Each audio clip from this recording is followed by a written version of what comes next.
राज्यात उष्माघाताचा तिसरा बळी गेलाय वाढत्या उन्हाच्या तीव्रतेमुळे।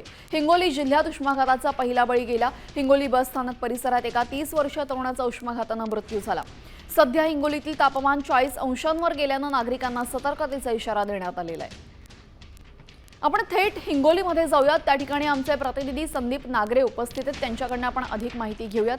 संदीप, उष्माघाताचा तिसरा बळी राज्यामध्ये गेलेला आहे, कसं वातावरण आहे सध्या हिंगोलीमध्ये? तापमान चढच आहे का?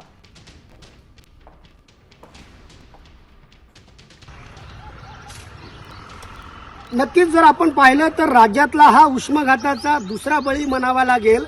काल हिंगोली शहर पोलिसांना एक माहिती मिळाली आणि बसस्थानक परिसरामध्ये एक 30 वर्षीय व्यक्ती बेशुद्ध अवस्थेमध्ये असल्याचं पोलिसांना समजल्यानंतर पोलिसांनी या व्यक्तीला रुग्णालयामध्ये दाखल केलं।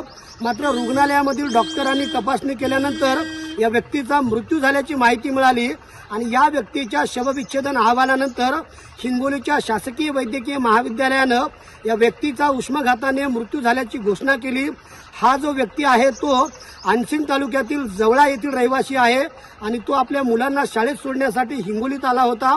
मात्र उष्माघाताचा त्रास जाणवत असल्यानं तो बसस्थानकामध्ये विश्रांती घेण्यासाठी थांबला आणि तिथेच त्याचा मृत्यू झाला, अशी माहिती शहर पोलिसांनी दिलेली आहे।